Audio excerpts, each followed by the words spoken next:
Welcome to Sunday at Mile High Church. We're just about to change the world here. Feel free to sing along if you want.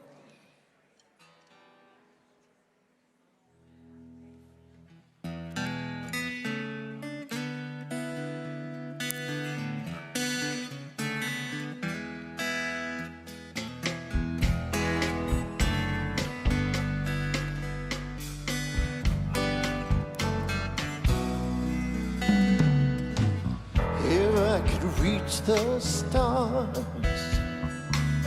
pull one down for you, shine it on my heart, so you could see the truth,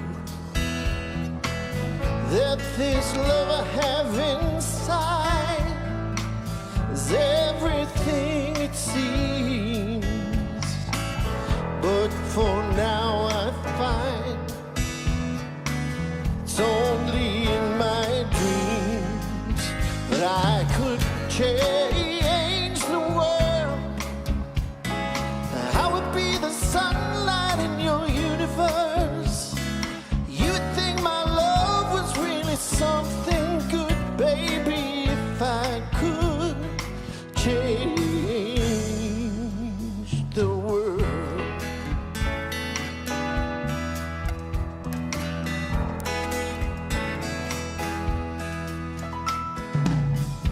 If I could be king, even for a day, I'd take you as my queen. I'd have it no other way, and our love would rule this kingdom that we have made. Till then I'd be a fool, wishing for the day that I could change the world. I would be the sunlight in your universe. You would think my love was really something good, baby, if I could change the world.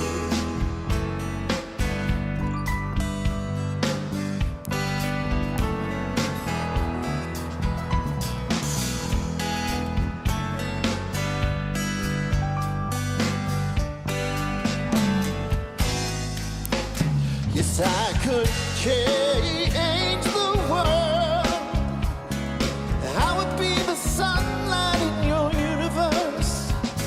You would think my love was really something good, baby, if I could change the world. Baby, if I could change the world. Baby, if I could change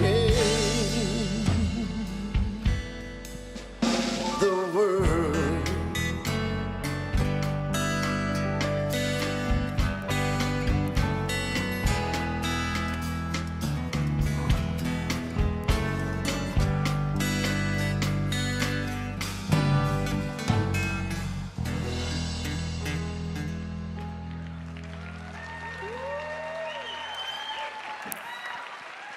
Yeah, Tom Litch, changing the world right there. Good morning, everybody.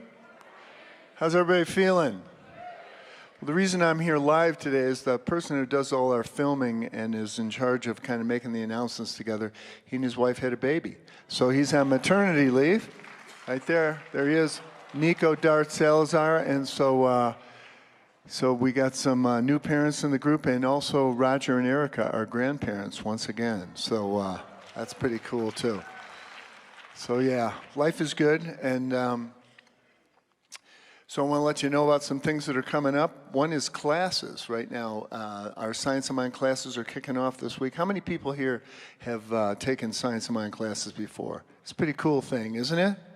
And it's where we really dive into our teaching. So if you've never done it before, Our Beyond Limits class is where we get started. Dr. Michelle will be teaching that this week online, and we have some other great classes that are available as well online and in person. So you can go to the website, learn more about that, or there's folks out in the lobby that can help you as well. So that's happening. Our spiritual initiative for this year is spiritual practices. So we're really going to focus on what we do this year and our day-to-day work in spiritual practices. We got some stuff that'll be available on Sunday mornings, doing a meditation in between the first and second service over in our chapel over in the Vote Center. So that's going on. So I hope you'll connect with that, spiritual practices. And then another thing that we got coming up soon is our youth department is going to be doing a series called What I Wish My Parents Knew. And it's going to be a 4-part series. The first one's going to be coming up in the end of January, What I Wish My Parents Knew. And so we're going to be having a panel and just kind of, apparently the world is changing. Who knew? But it's a different kind of world for our kids right now. So we're just going to try and get their voices into the room. That's going to be a good thing. And there's more information around about that. So that's cool. And glad that you're all here today. It's so good to see so many people in the room and bring you some good news. One thing is, it's only 6 weeks until spring training starts for baseball. Thank you. Yeah. And you can just feel the excitement because this is when the Rockies are at their best. They're undefeated, and it's just hopeful. You know what I mean? It's a hopeful thing. So, that's the good news. And other good news today that we've got is a good friend of mine and a good friend of Mile High Church and one of the great writers and performers in our movement, Jamie Lula, is in the house. Spirit in the house!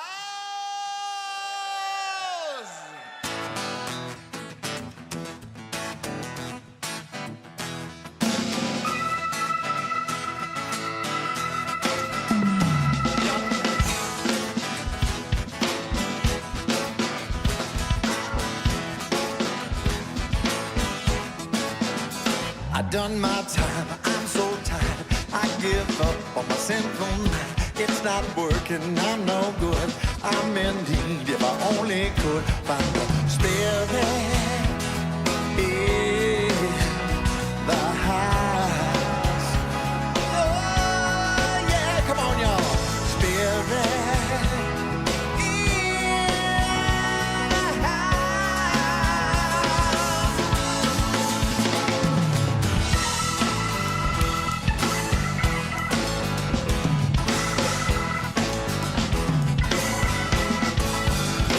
Lights just stop, I go through. Pull me over, said the man in blue. Son, you know what you've done did. I said yes, I ran a light of red. How'd you worry, why the race? Who you trying to keep pace with? Take your time now, it's alright. Got your answer, you can hide. Cause thunder, Spirit in the house. Holy, holy, holy Spirit.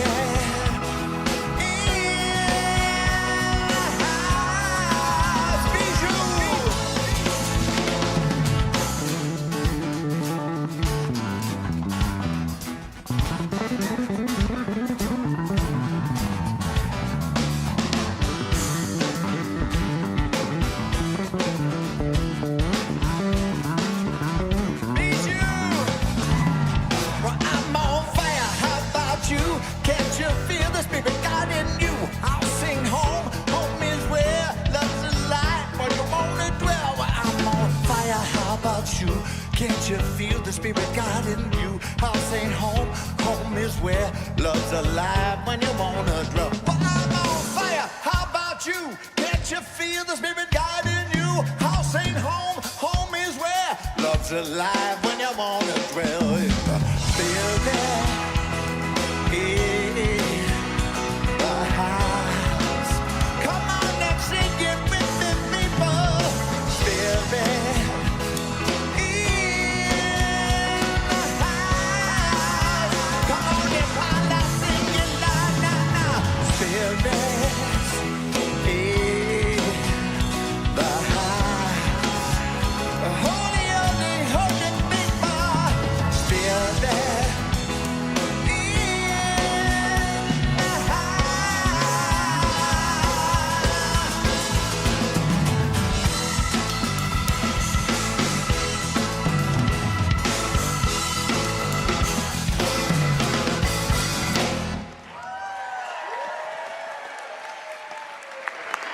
Jamie Lula, Mile High Band.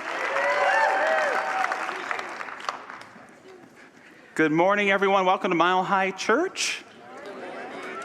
I love that each and every week, whether we're here in person knocking things over or we are engaging online, all of us, whether you're conscious of it or not, are a part of creating our sanctuary.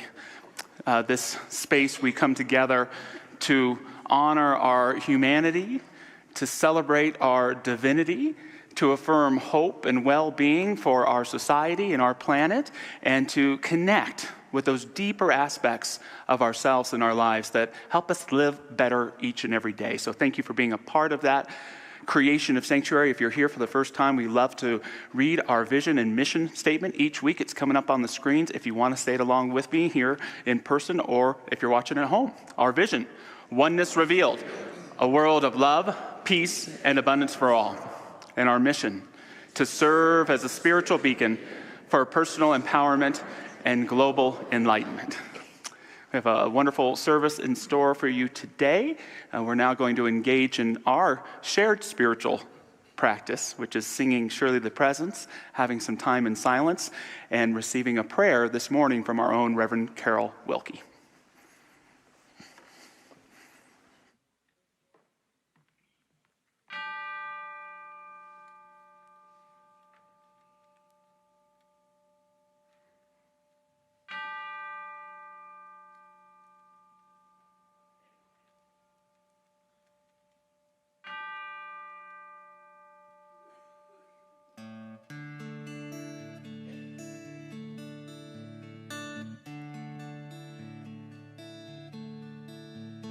Surely the presence of God is in this place.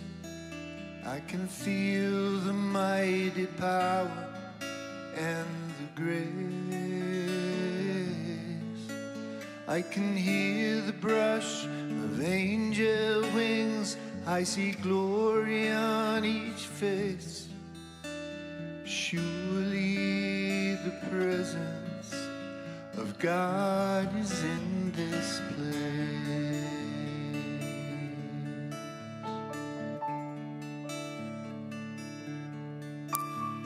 Surely the presence of God is in this place. I can feel the mighty power and the grace. I can hear the brush of angel wings. I see glory on each face. Surely the presence of God is in this place.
What a joy it is just to spend this time in stillness and silence. And as we move into prayer, just knowing that this prayer rides on the wings of so many prayers spoken in this sacred space.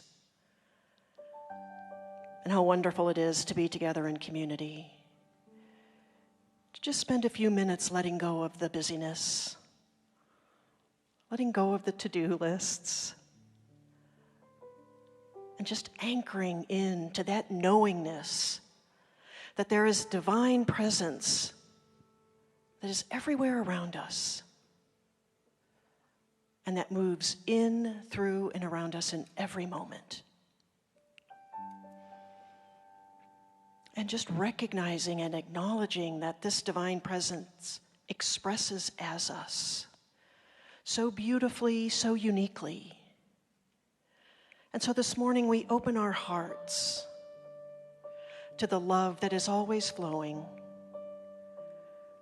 and move into a space of celebrating the uniqueness and the beauty of each and every one of us. And how wonderful to come together in this synergy of love, knowing that there is a force for good, that we can use it, but more importantly, that we can be it. And just as we have gathered here together this morning, so have millions of people on this planet gathered, whether it's in a church or a temple or an ashram or a mosque, celebrating that divinity that exists within the heart of us all. And so this morning, I'm so grateful. I'm grateful for this amazing community. I'm grateful for Reverend Josh and his inspired message as he reminds us of these wonderful, incredible principles of science and mind philosophy. How grateful I am for all of our volunteers and our musicians and our production, all the teams that create this incredible place we call Mile High Church. And so grateful for all of you coming together to open our hearts and co-create community together. So I know as I release these beautiful words into that amazing alchemy of love and law, that all is well, because all is God, and so it is.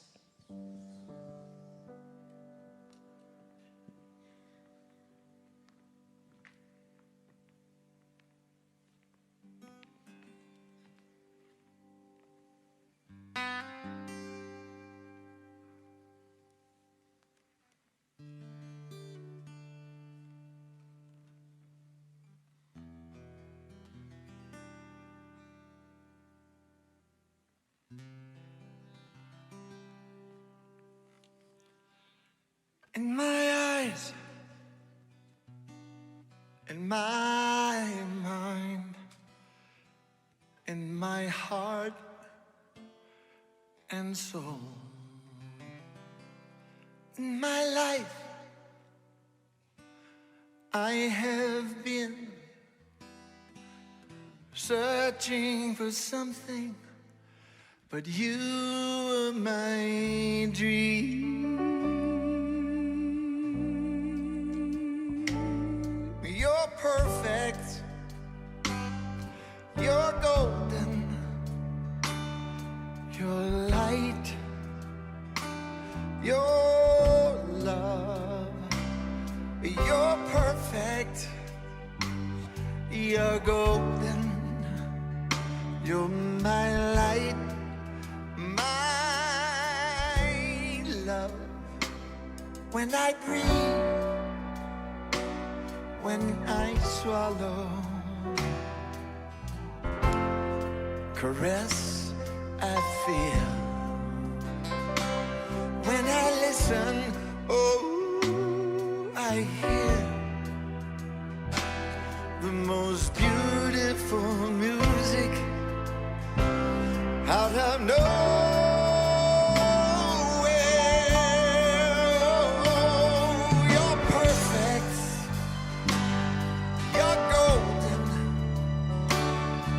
Your light, your love, you're perfect, you're golden, you're my light, my love. Light-a-di-di-di-di, light-a-di-di-di-di, light-a-di-di-di-di. And all the angels of Mile High sang, light-a-di-di-di-di, light-a-di-di-di, light-a-di-di-di-di.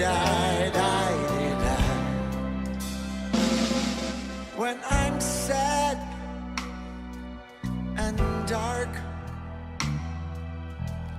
shallow and in doubt, when I'm trying my best to put one foot in front of the other.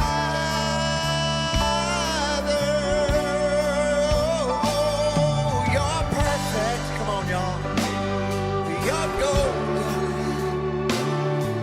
You're the light of my life. You're my love from forever. And your reflection, I'm perfect. So I'll keep looking at you to keep witnessing my perfection in you as me. Oh,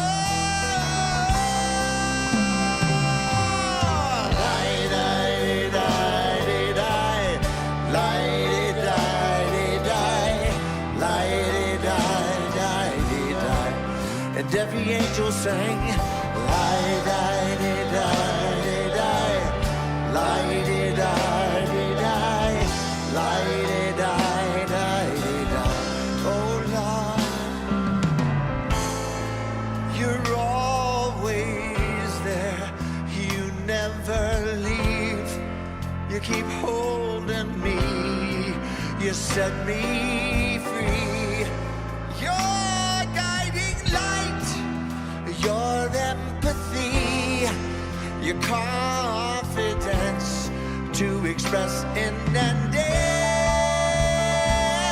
me. Oh, you're perfect, you're golden,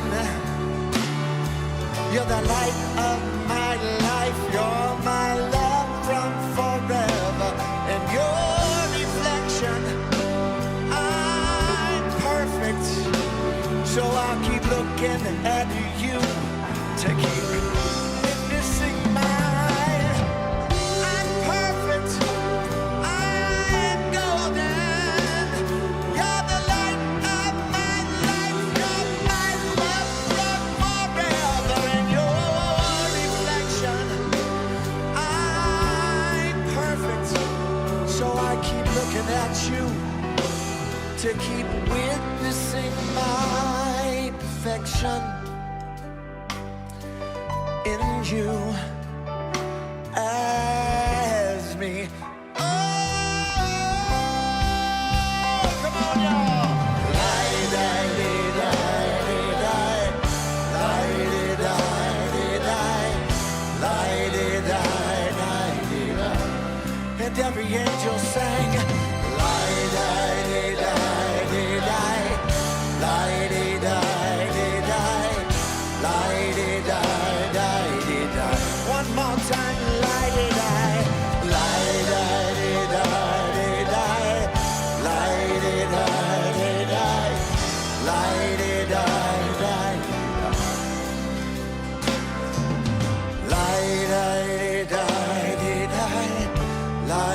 lie-di-di-di-di, lie-di-di-di-di, you're perfect, golden light, my love. Know this. You're perfect, golden light, my love. Sing it with me, come on.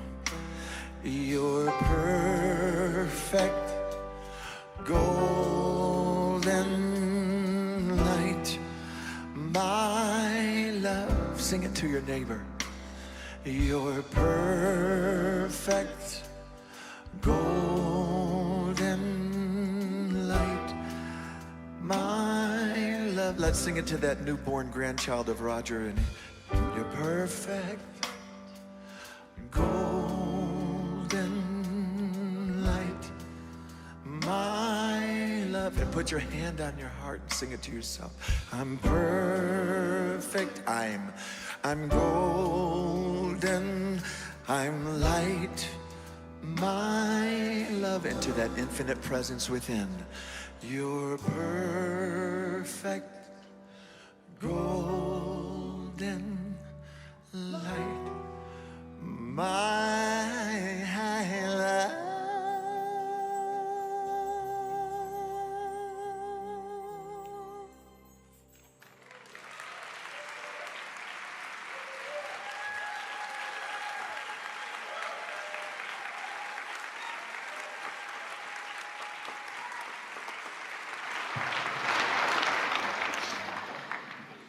This week, we honor the memory and recommit to accomplishing the legacy of Martin Luther King Jr.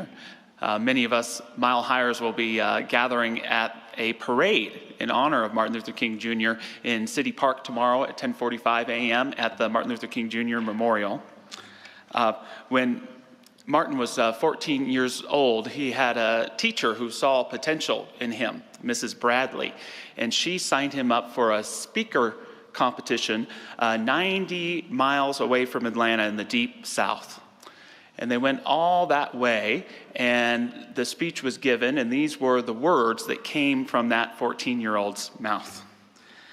We cannot have an enlightened democracy with one great group living in ignorance.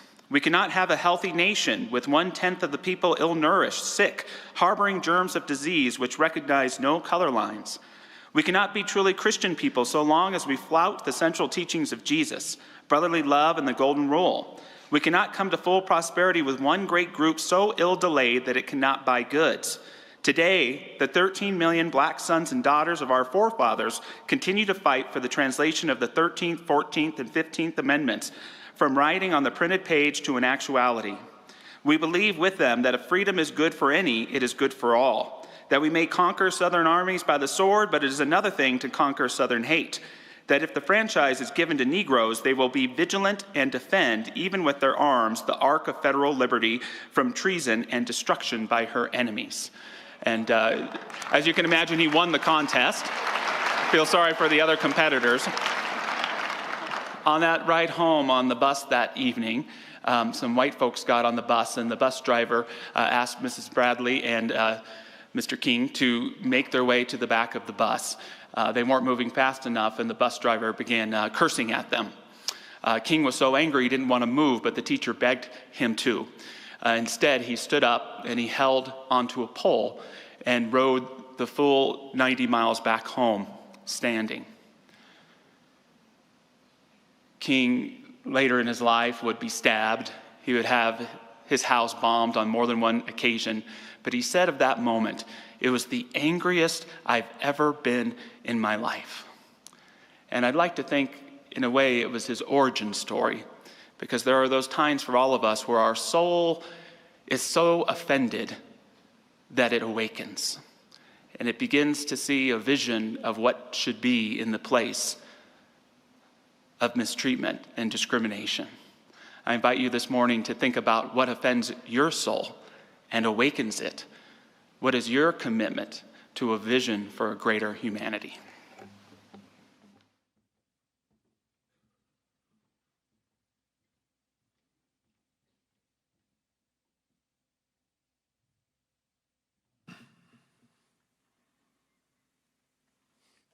Hope I can get through this without crying.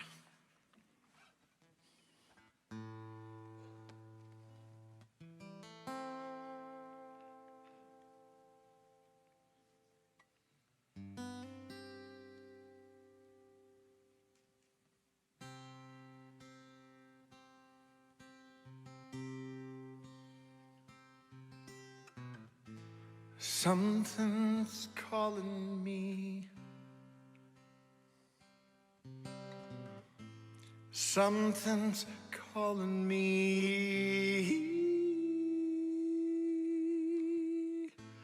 Something's calling me a little bit deeper than I've ever been before.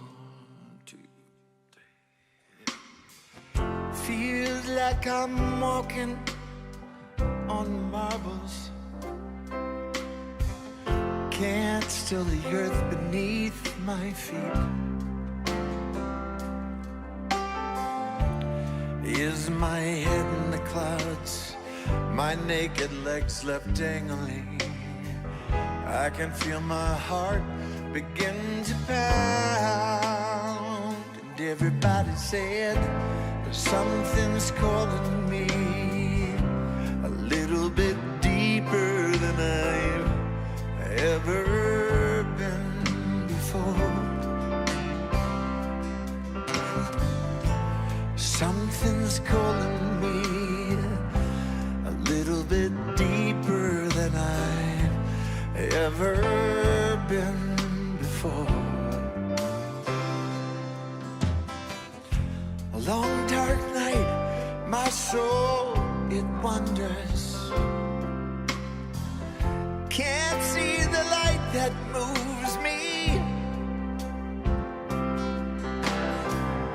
If God is everything and everywhere I belong, Spirit gently wakes me from my sleep. Oh, something's calling me a little bit deeper than I've ever been before.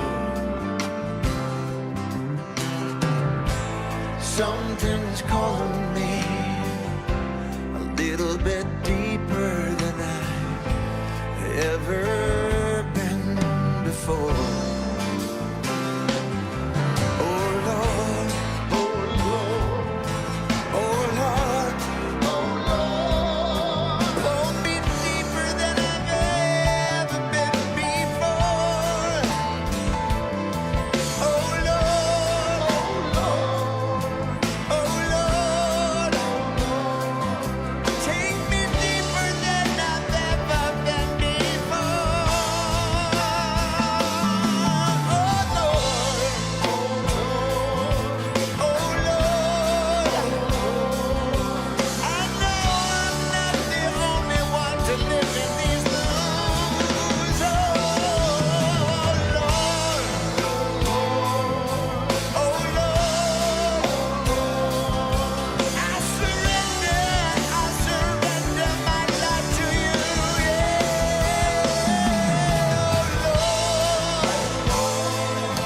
Oh Lord, I give my love, I give my life to you. Oh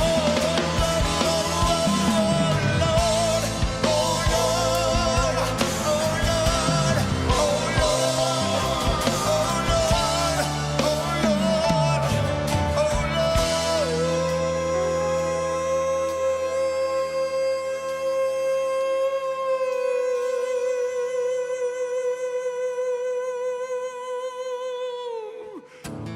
love is calling me a little bit deeper than I've ever been before. Faith. Faith is calling me a little bit deeper than I've ever been before. Peace. Peace is calling me a little bit deeper than I've ever been before. Martin. Martin's calling me a little bit deeper than I've ever been before. God is calling me, and I'm grateful like I've never been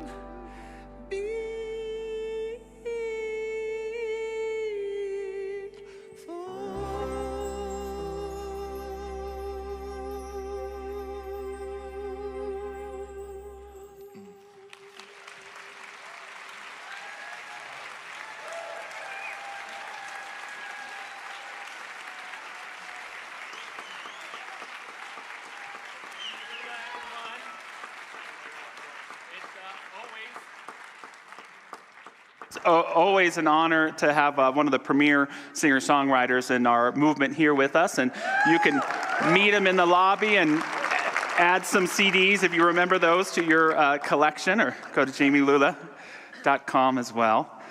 So wonderful to see everyone here today. It's classes week here at Mile High Church. It's an important week for us. Classes are a great way to engage at a deeper level with our spirituality. Dr. Michelle is going to be teaching Beyond Limits class online. We have practical mysticism. We have self-mastery. I'm teaching an in-person class here on Tuesday nights called Spiritual Practices, which goes along with the initiative that Dr. Michelle shared about last week. This yearly initiative we like to do here, Spiritual Practice. I do also want to share with you this morning what we're rolling out as ongoing initiatives that we see us carrying on year after year and creating specific programming around. The first is interfaith, that we see part of our mission here to build bridges between religions, to break down the divisiveness, and to reveal that golden thread that connects us all. I'm so grateful to Reverend Zamira Jezwerska for leading that ministry for us. The second initiative is diversity and inclusion. We want to do all the work that we can to be as inviting and welcome a community as possible. And we want to lead to a place where our community reflects all of our greater demographics. And then lastly, sacred earth. We hold the earth as sacred here at Mile High Church. We don't believe we came into the earth. We believe we grew out of it, that it's something sacred to be protected and cared for. And so keep your eye out. You'll even see some today programming around these items. Grateful to be continuing our Back to Basics series. The message today, meditation for maniacs. Finding peace in who you are. And looking at that title, you may ask yourself, am I a maniac? And I would answer for myself, sometimes. Before I found meditation, my technique was to find someone who was worse off than I was, and to say, oh, at least I'm not that bad. You know, there's an old story about a man who's walking by an insane asylum, and he sees a man behind the gate there, and he looks at him, and he says, hey, how many of you insane people are in there? And the man thinks about it, and he replies, well, how many of you sane people are out there? And it shows with this topic of mental health that some of us are diagnosed, some of us go undiagnosed, but mental health is something that we all have to deal with. We all have to focus on. And what I want to talk about today is a technique, meditation, that helps us even when we're in a place where so many of us have gotten to in these pandemic times. Increased anxiety. Anybody? More disconnection, a breaking of intimacy and trusted relationships. Anyone find that? A less feeling that our life belongs to us. Sometimes it feels like I'm living on war time, working and working, even waking up in my sleep with things going on in the world or in my personal life. Anyone relate to that? And I want to tell you today that there's a technique for that. It's at the very core of our teaching. It's the technique of meditation. And it can give you your life back. It can give you yourself back. As Shunryu Suzuki, a great meditation teacher, once put it, how can you get your life in order if you yourself are not in order? Meditation is very much the Buddha's gift to humankind. The Buddha in ancient India tries out every religion and form of asceticism he can, isn't quite making that spiritual connection, and he says, forget it, I'm just going to sit under this tree. I'm just going to sit.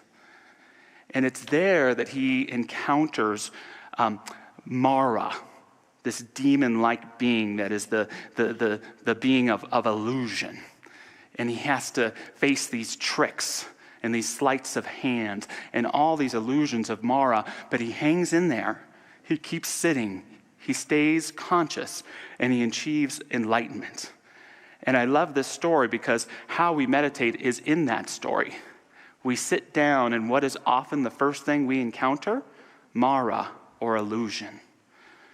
The illusion that I'm missing something to make me a whole and complete person. The illusion that my future is written. the illusion that my past somehow keeps me from living fully in the present.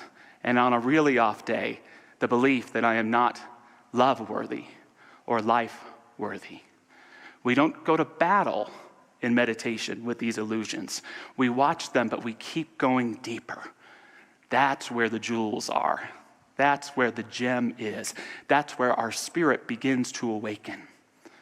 Suzuki also says in meditation, it's not that you resume your true nature, it's that your true nature resumes itself. It comes forward, and it allows us to be in this core concept of the science of mind and spirit, what we call the eternal now. Meditation is all about the now moment. An essential belief of ours is this now moment is always greater than what's been before. As great as what's been has been, or may have not have been for you, this moment has everything. And yes, there's a lot of content and change that goes through this moment, but it's always here. And it's how we connect with eternity. It's how we connect with the Great Spirit. Ernest Holmes would say, back of what you are and back of what I am is all there is, surging to express what you are and what I am. And so in our teaching, we believe that God can only exist in one place. Where is it? Now. If your God exists, she must exist here. If your good exists, where must it exist? Right here. Where is your good? Right here. And if your best self exists, it has to exist right here and right now. Too many of us are so caught up in not now that we fail to recognize the power that is right here if we are willing to step more fully in the moment and let go of our version of reality to experience Spirit's reality, the true nature of life. And meditation is a means of getting there. I'd like to talk about some mistruths about meditation. For those of us who feel too busy or overwhelmed or that we're too manic to meditate. How many people here have a meditation practice? How many people here struggle with meditation? Good, I saw all. Good, a little struggle's okay here or there.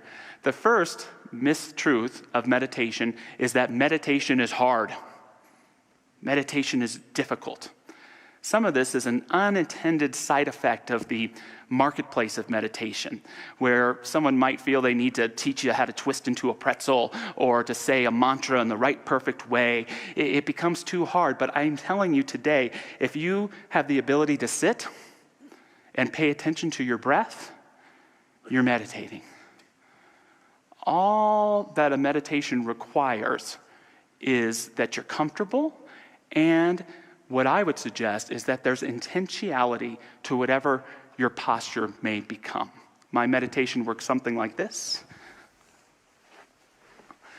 Gets a little slower as I get older. But I like to cross my legs, and sometimes I'll fold my hands as well. The intention here is that it's taking duality or two-ness and bringing into oneness, non-duality.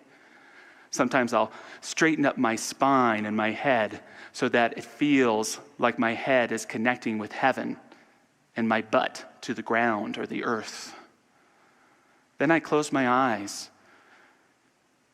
This is symbolic of moving inward, honoring still the reality of the senses, but moving into the reality of the soul and the senses that lie within. And lastly, I love to bring my attention to my breathing. Can you do that? Bring your attention to your breath.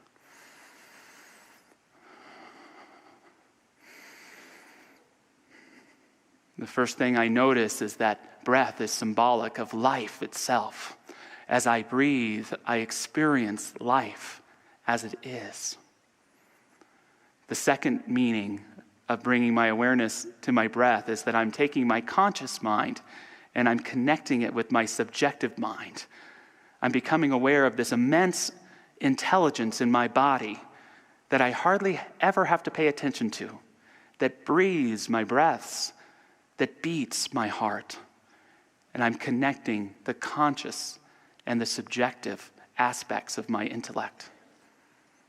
And lastly, perhaps most importantly, as we breathe in and we breathe out, we are bringing into harmony our exterior and our inner world.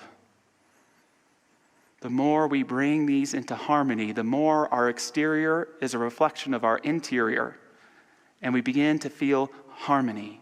We begin to feel that our life doesn't belong to someone else's plans for us, or the tragedy or the challenges of the day. It belongs to our own soul, and we belong to our own God and our own spirit. And all of a sudden, things start to feel really, really good. For some of us, posture may not be our thing, but I want to share as well that you can meditate at any time, in any moment. And I'm going to give a broad definition of meditation this morning. I'm going to say that meditation is loving the moment. That's what meditation is. It's loving the moment. Can you love the moment? Sometimes we resist it. Sometimes we don't want to love the moment. I'm still caught up back here. It takes a little bit of courage to love the moment because it means you're letting go of the past. But if you can just love the moment, and more specifically, love something before you in the moment, you're meditating. I love this suit. I love this breath. I love my friends. And you can even do this when you're with a challenging person or you're having a bad day. Find something in the moment to love, and that thing will move you forward. You begin to turn back into love from whatever is bothering you. I'm not going to say it's going to stop bothering you, but you begin to transcend it, and you'll remember what this thing called life is really about. Love the moment, and it will carry you forward in a co-creative spirit with your divinity. Another mistruth for me about meditation is that meditation is somehow about trying to become perfect or enlightened. If you're meditating to try to be someone other than what you are, you're going to wind up not who you are every time. Enlightenment to me is not a fixed state that we earn through intense spiritual practices. Enlightenment is something that exists in this moment. It's a moment-by-moment choice that is the result of our awareness, of being awake. It is said of the Buddha that after he achieved his enlightenment, he walked into a village where everyone realized there's something special about this guy. And one person looked at the Buddha and said, "Are you an angel?" "No." Someone said, "Are you a magician?" "No." "Are you some sort of spirit person?" "No." And then the Buddha answered, "I'm awake. I'm awake." That's all enlightenment is being awake. And we can achieve it in meditation through continuing to work through all of those unawake part of ourselves to be more conscious of our divinity in the here and now. Our goal is not to become perfect, but to become perfectly that which we are. One of my favorite books on meditation in the last 10 years or so is by Dan Harris, now a former Nightline anchor, who wrote a book and does podcasts, all this stuff now called 10% Happier. And it's this very pragmatic idea that meditation isn't going to make you perfect, but it's going to make you 10% happier in all areas of your life. Pretty cool, right? And he shares his own story of actually having a panic attack on live TV, doing a news broadcast, and how that led him to have to confront his inner self.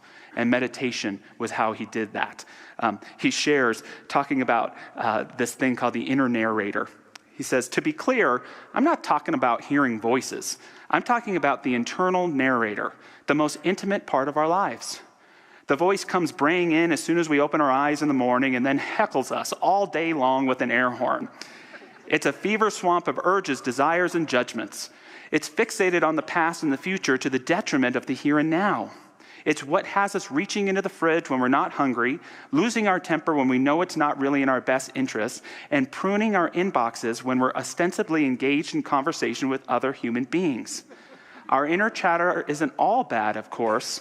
Sometimes it's creative, generous, or funny. But if we don't pay close attention, which very few of us are taught how to do, it can be a malevolent puppeteer. Do we see that in the world where the people who scream the loudest get the most attention? And sometimes the smartest people don't get hurt at all.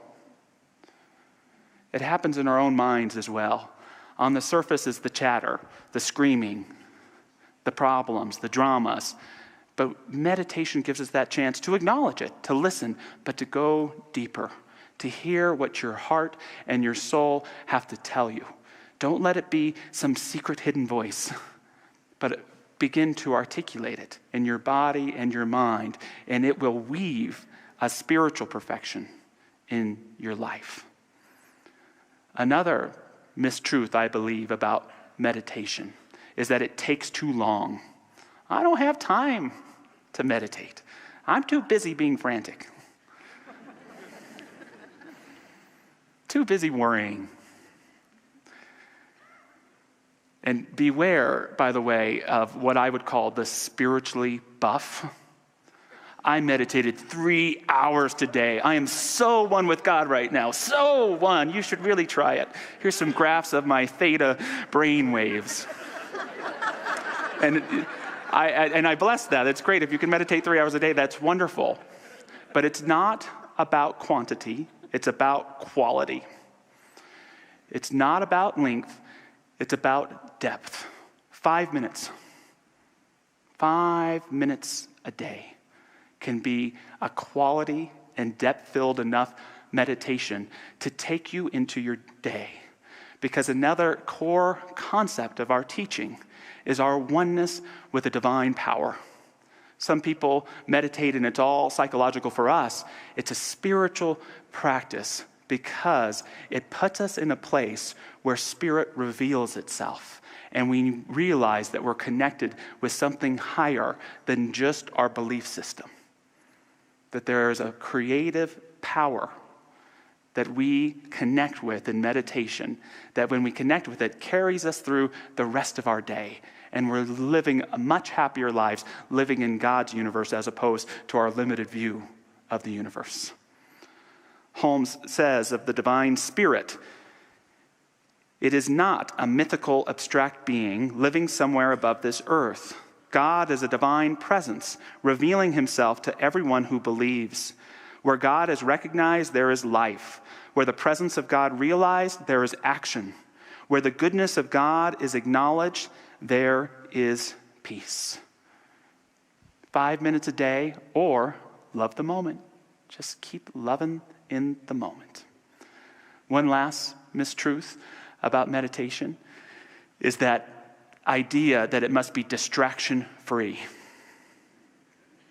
I can't meditate. I got too many distractions. I can't meditate. They start with that jackhammer at 7 a.m. I ain't meditating. I close my eyes and my kids think I'm a jungle gym. They start crawling all over me. I can't meditate. All that happens when I meditate is I forget the stuff I was supposed to do the day before and start worrying about the stuff I'm going to forget to do today. The key is actually to embrace your distractions in your meditation, to allow everything that comes into your consciousness to turn you back to presence, to take you back to your breath, to turn you back to divinity. Embrace your distractions. I don't mean by that skip rope with them and follow the weird tangents they take you, but use them as alarms. That jackhammer, it's my alarm to say, thank you, God. Those kids crawling all over me, that's my opportunity to love them in this moment. Maybe they might want to sit for a little bit with me and close their eyes. I'm going to get a pad and paper, and whenever I remember what I forgot, I'm going to write it down and say, thank you. This is a call back to being present, to being here, to being focused, to caring about me and my life again. Not just the life and the duties and the to-do lists that I've laid out for me, but to take this time to nurture my being. Don't be afraid to befriend your distractions.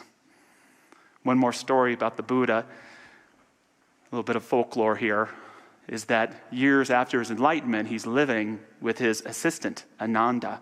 And Ananda looks up, and who's walking up to the door?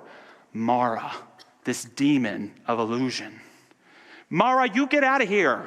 The Buddha already defeated you under the Bodhi tree. You have no business coming to our home. Mara replies, well, are you saying that your teacher has enemies? And Ananda gets red-faced, and all of a sudden the Buddha heads out the door and says, Mara, my old friend.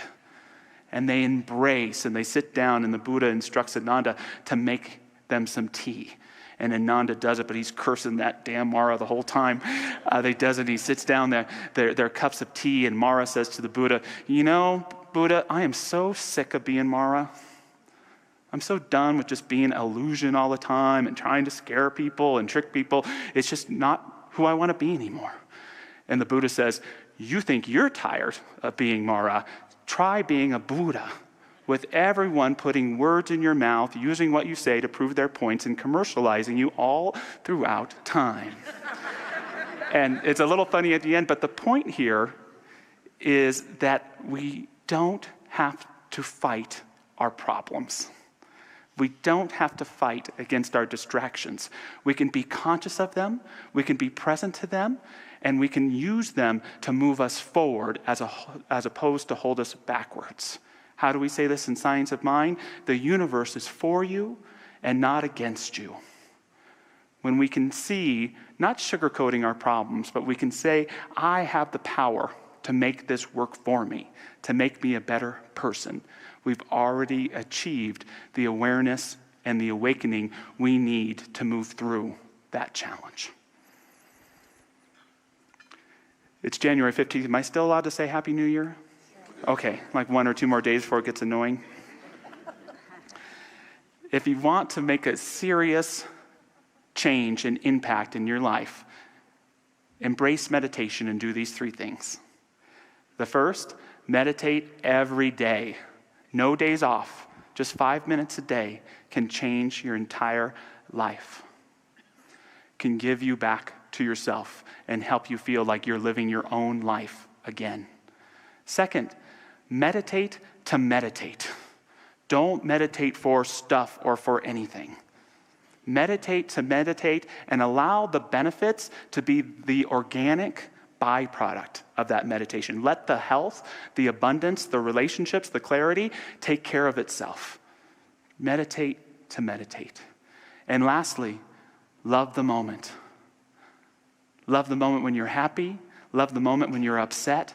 Love the moment when you're confused. Find something in this moment to love, and you will create a momentum that pulls you out of any dreary, limited consciousness and will awaken you again to the fact of the miracle of this world, this universe, this divine being that we all move and have our being in. To close with a thought from Ernest Holmes. If you will take time daily to sense the presence of life within you, to believe in it, to accept it, it will not be long before the life which you have known will gradually disappear and something new will be born, a bigger, better, and more perfect you. You will pass from death into life, from lack and want into greater freedom, from fear into faith. From a sense of being alone, you will pass into a realization of oneness with everything, and you will rejoice in this oneness. Does that sound good or what? Yes. Let's have a prayer together. As we move into this prayer, I want to honor the life of a longtime Mile Higher, Henrietta O'Brien, also known as Hank.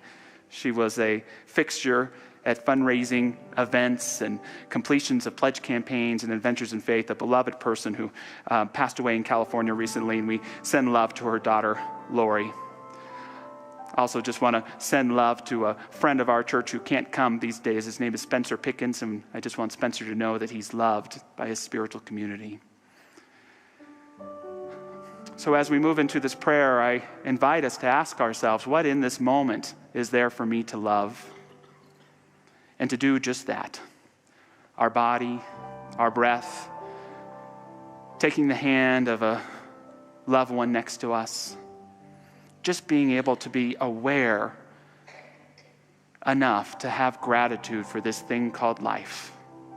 And I know that this thing that we love in this moment, it becomes a vehicle to the sacred. It becomes a medium in which God can love us. For when we love the moment loves us back. And we live and become in a greater harmony of being. I know that this love is the most powerful force in the universe. As Martin Luther King Jr. said, I'm going to talk about it wherever I go. May we continue this love. Let it carry us forward and allow the byproduct of just that to be greater healing, a greater sense of feeling blessed, greater prosperity of finances, of living, peace of mind, the peace that is the truth of who we are. Knowing this is true for us and for our loved ones, we embrace this prayer and we embody it in our day-to-day choices, allowing it to demonstrate it in incredible ways. So grateful for our prayer practitioners that are here today, available to give prayers after service to affirm these truths with us all together. And so it is. Amen.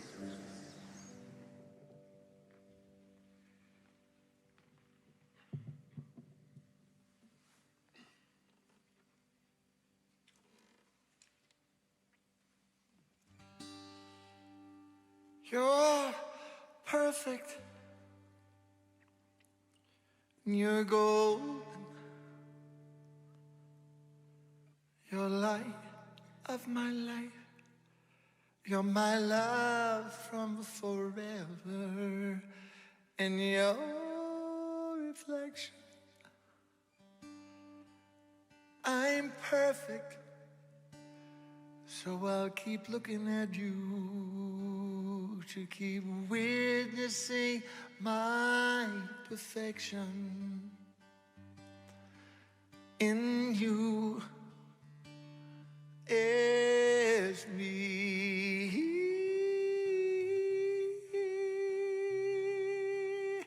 Light-a-dee-di-dee-di, light-a-dee-di-dee-di. Light-a-dee-di-di-di-di. You're perfect, golden light, my love. You're perfect, golden light, my love.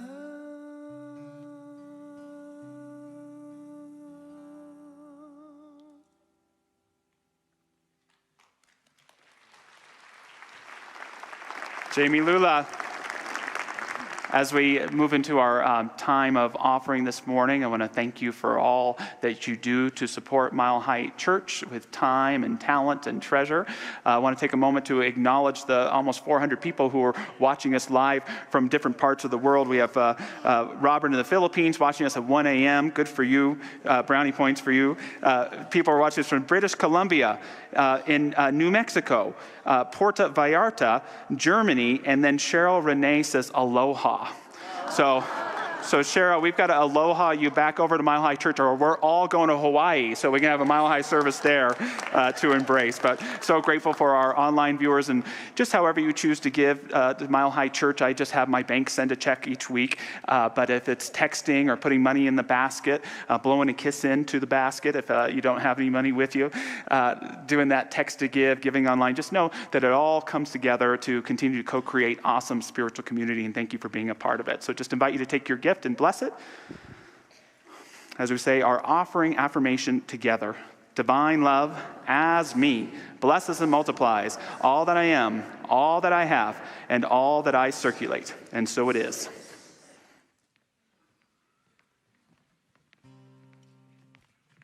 Oh, whoa, whoa, whoa, whoa. Bless you all, bless you all, bless you all. I am so grateful to be back here with you all. Congratulations to Roger and Erica for your new grandchild. Love to Bobby and his family. I got to see Papa Carl here, and I started crying during singing. I've never cried singing Spirit in the House, but I looked at Papa Carl and started crying. This is a song that I wrote And then I keep seeing my teens, my former teens,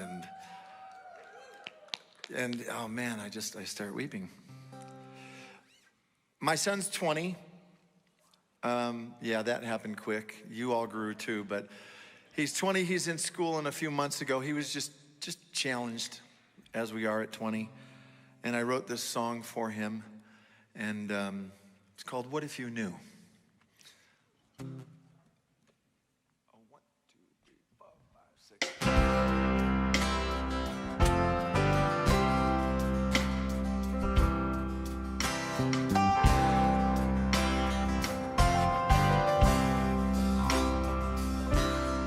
What if it's true? You have everything you need. What if it's true? You could live your wildest dreams.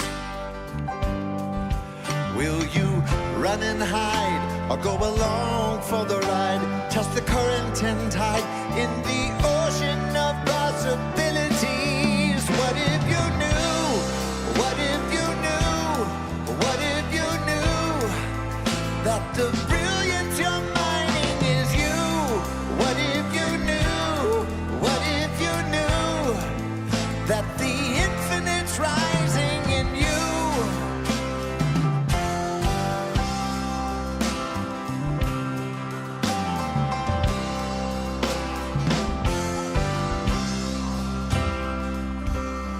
What if it's true that there's never need for shame?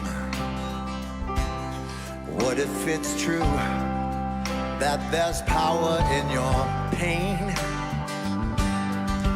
Will you run and hide or go along for the ride? Trust the current and tide in the ocean of possibilities. What if you knew? What if you knew? What if you knew that the brilliance you're mining is you? What if you knew? What if you knew that the infinite's finding in you?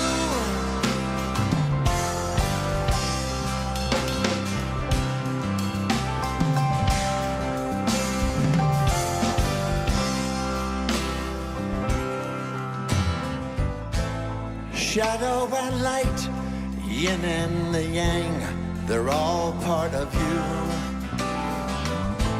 The past is the past, we all make mistakes. It isn't your truth. Come on, Ken.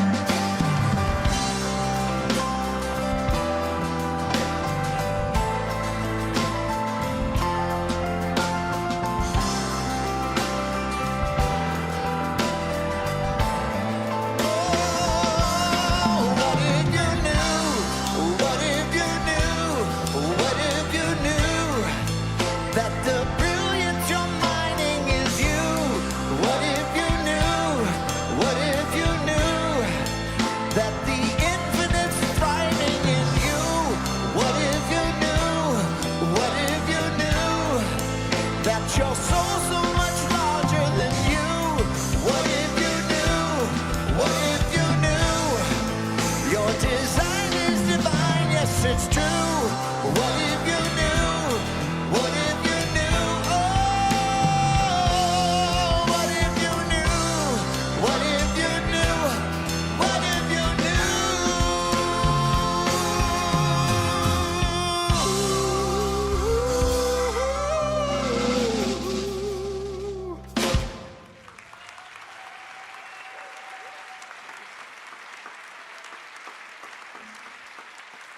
Jamie Lula, thank you so much. What a joy to have you with us today. Thank you, thank you.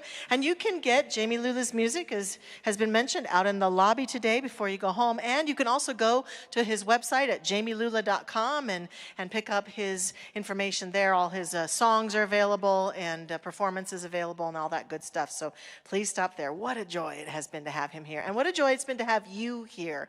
If you are new here, whether it's your first time or maybe your second or third, and it's time to get plugged in, to get get connected some way, please feel free to pick up any of the brochures that are available out in the lobby, and please consider stopping by the Welcome Center where we can welcome you properly, introduce ourselves, answer questions. So feel free to stop there, and we hope to see you back here many times. And we have our wonderful practitioner prayer partners down front here on either side wearing those purple stoles. They're here to pray, and they're looking for people to pray for, and you're here, so why not get a prayer today before you go? Just stop by and see one of them, and they'll send you off with a wonderful affirmative prayer.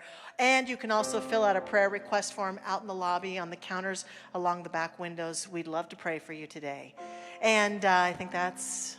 Well, speaking of people with callings, you're looking to catch some of them after service today, aren't you? I've got my minister net on today. I'm looking for people who feel even the slightest interest in possibly being a minister like us and going out into the world and teaching these principles. So we're doing a Zoom session, and you can register for it at the events section of our website, and be happy to see you at Zoom in about 20 minutes. So I'll give you about an hour presentation on that. And Reverend Zamira, you're introducing a interfaith event to us all today, aren't you? Yes, I want everybody to mark your calendars for Sunday, February 5th at 5:30 p.m. We are going to be collaborating with the Kabbalah Experience to host a Tu B'Shevet Seder.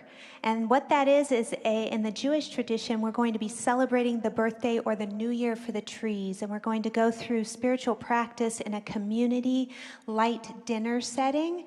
And so collaboratively, we will be opening to what is dormant within ourselves and awakening that for further expression. It's a family-oriented event. Kids eat free. So I hope to see all of you there. And if you want to learn more about it, you can check it out on the website, or I'll be out here in the lobby after service. Thank you, Zamira. Again, our classes begin this week. They're going to be phenomenal. And lastly, our own Dr. Patty is going to be facilitating a workshop here on campus next week for those who are moving through grief. It's called 5 Tools of Dealing with Grief.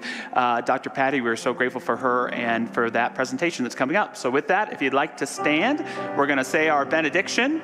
Loving the moment, we know that it loves us back and carries us into the highest and best for ourselves and for all. And so it is. Let there be peace on earth, and let it begin with me. Let there be peace on earth, the peace that was meant to be. With God as our power, family all are we. Let us walk with each other in perfect harmony.